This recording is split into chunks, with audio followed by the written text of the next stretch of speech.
Vivalda Manulwangku dan rekan saya bernama Welda Yunita.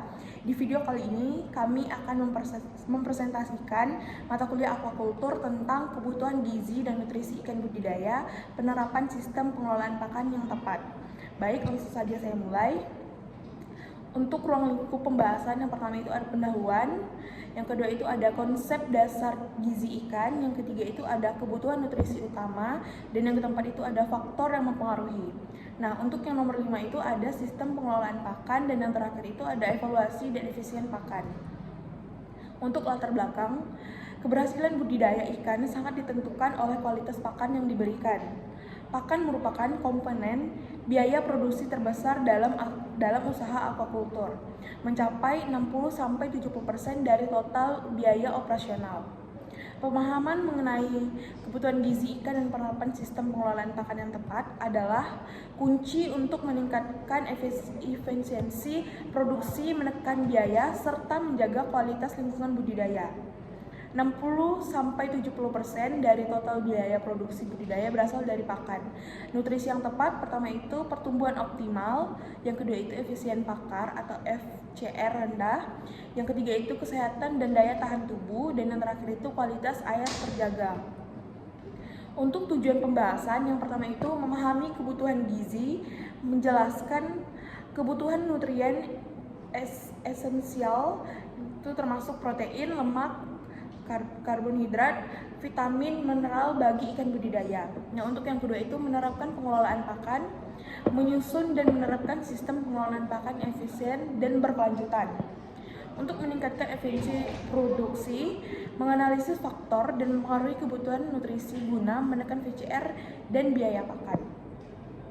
Nah, untuk konsep dasar gizi dan nutrisi ikan, untuk pengertiannya, nutrisi ikan ini adalah ilmu yang mempelajari kebutuhan zat gizi nutrien yang harus tersedia dalam pakan agar ikan dapat tumbuh, berkembang biak, dan mempertahankan kondisi fisiologis secara optimal. Pakan yang berkualitas harus memenuhi prinsip 3E. Yang pertama itu efektif, yang dimana dia itu sesuai kebutuhan fisiologis ikan. Dan untuk yang kedua itu ada efisien, yang dimana dia itu adalah konversi pakan menjadi biomasa tinggi. Nah, untuk yang ketiga itu ekonomis, biaya produksi terjangkau. Untuk kategori nutrien esensial, yang pertama itu protein dan asam amino, yang kedua itu lemak dan asam lemak esensial, yang ketiga itu karbohidrat, yang keempat itu ada vitamin, yang dimana itu ada larutan air dan lemak, dan yang kelima itu ada mineral, yang dimana itu ada makro dan mikro, dan yang terakhir itu adalah air. Untuk protein dan asam amino, protein merupakan komponen nutrien terbesar dan termahal dalam pakan ikan, berfungsi sebagai sumber energi utama serta bahan pembentuk jaringan tubuh, enzim, dan hormon. Untuk asam amino itu ada 10. Yang pertama itu ada arginin, yang kedua itu ada histidin, yang ketiga itu ada isoleucin, yang keempat itu ada leucin, yang kelima itu ada lisin, yang keenam itu ada methionine, yang ketujuh itu ada phenylalanin, yang kedelapan itu ada treonin, yang kesembilan itu ada tritofan, yang terakhir itu ada valin, yang dimana dia ini harus tersedia dalam pakan karena tidak dapat disintesis tubuh ikan. Nah, untuk kelompok ikan, yang pertama ikan karnivora, itu ada ikan kerapu dan kakap, yang dimana kebutuhan proteinnya itu bisa mencapai 40-55%. Nah, untuk ikan omnivora itu ada ikan mas dan ikan nila. Untuk kebutuhan proteinnya itu bisa mencapai 25-35%. Nah, untuk ikan herbivora itu ada bandeng dan tawes, yang dimana kebutuhan proteinnya itu bisa mencapai 20-25%. Nah, untuk fase larva atau benih semua jenis itu bisa 35-50% untuk kebutuhan proteinnya. Nah, untuk lemak dan karbohidrat, lemak, lipid, kebutuhan 5-18% tergantung spesies. Sumber energi terkonsentrasi itu protein sparing efek. Nah, untuk sumber asam lemak esensial itu ada omega 3, ada EPA, ada DHA, dan omega 6 ada linoleat. Nah, dia itu juga membantu penyerapan vitamin larut lemak, itu ada vitamin A, D, E, dan K. Nah, untuk komponen membran sel dan hormon. Untuk karbohidrat, kebutuhan itu 20-40% itu sebagai sumber energi yang murah. Nah, sumber energi termurah ini dibanding protein dan lemak. Ikan herbivora atau omnivora mentoleransi kadar lebih tinggi daripada karnivora. Berfungsi sebagai bahan perekat atau binder dalam pembuatan pelet. Nah, untuk kelebihan karbohidrat kompleks sulit dicerna dan sangat menumpuk di bagian lemak hati. Nah, untuk vitamin dan mineral, untuk vitamin itu adalah mikronutrien esensial dalam jumlah kecil namun vital bagi metabolisme. Nah, larutan lemak yang terkandung itu ada vitamin A, D, E, dan K, yang dimana itu ada pertumbuhan, reproduksi, dan tulang. Nah, untuk larut A itu ada B kompleks dan C, yang dimana dia itu adalah metabolisme, energi, imunitas, antioksidan. Dan yang terakhir itu ada definisi vitamin C, yang dimana dia itu menyebabkan gejala broken back syndrome dan luka sulit sembuh. Nah, untuk yang mineral, dia itu diperoleh dari pakan maupun diserap langsung dari media air, yang dimana dia itu ada makromineral yang terkandung, yaitu ada kalsium, fosfor, magnesium, kalium, dan pembentukan tulang dan sisik. Nah, untuk yang kedua itu ada mikromineral, itu ada besi, seng, tembaga, iodin, selenium, enzim, dan hormon tiroid.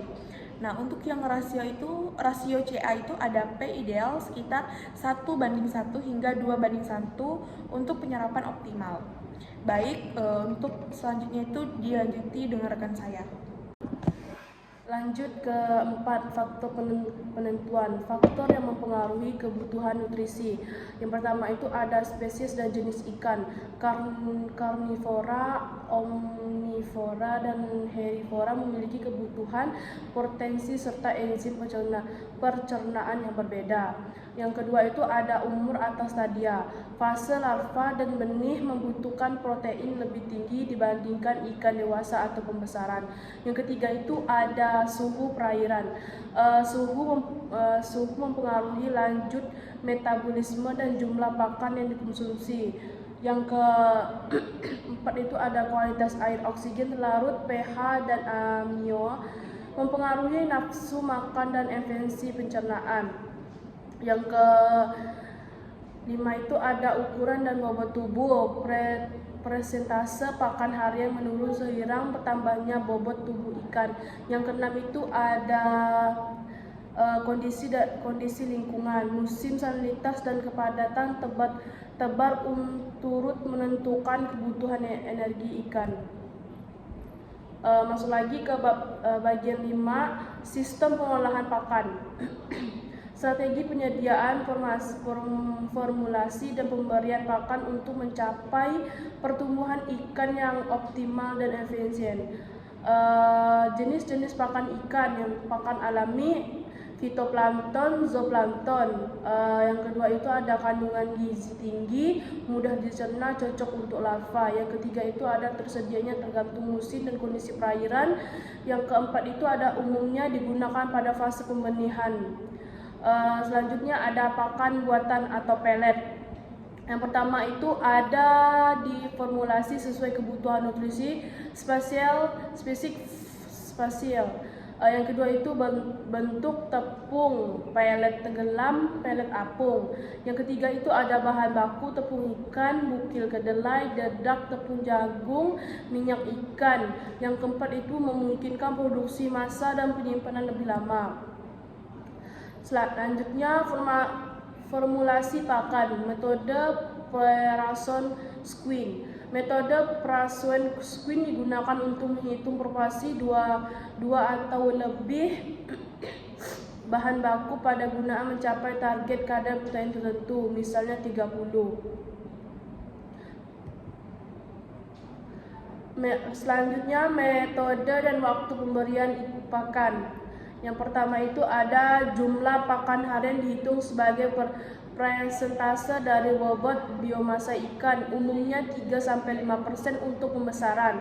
Yang kedua itu ada frekuensi pemberian 2 atau 4 kali sehari. Benih membutuhkan frekuensi lebih sering dibandingkan ikan dewasa. Yang ketiga itu ada pemberian hingga kenyang atau dengan jumlah terbatas sesuai perhitungan. Pemanfaatan nafsu makan dan sisa pakan digunakan untuk menyesuaikan dosis secara berkala. Lanjut lagi ke efisiensi pakan. Faktor yang mempengaruhi FCR. Yang pertama itu ada kualitas, kesegaran bahan baku pakan. Yang kedua itu ukuran dan bentuk pelet sesuai buka mulut ikan. Yang ketiga itu ketepatan filling, rattle, dan frekuensi pemberian. Yang keempat itu ada kualitas air, oksigen, suhu, dan omina. Yang kelima itu kepadatan tebal dan tingkat stres ikan. Lanjut lagi ke kesimpulan. Yang pertama itu kebutuhan gizi ikan budidaya mencakup protein, lemak, karbohidrat, vitamin, dan mineral dan proporsi sesuai spesies, umum, dan kondisi lingkungan. Terus yang kedua itu ada sistem pengolahan pakan yang baik meliputi pemilihan jenis pakan, formulasi yang tepat, serta metode dan waktu pemberian yang sesuai. Yang ketiga itu efisiensi pakan menjadi indikator utama kebersihan manajemen pakan yang berpengaruh langsung terhadap keuntungan usaha budidaya. Yang keempat itu penerapan sistem pengolahan pakan yang tepat mendukung pertumbuhan optimal, kesehatan ikan, kelestarian lingkungan budaya. Sekian dari kelompok kami. Assalamualaikum warahmatullahi wabarakatuh.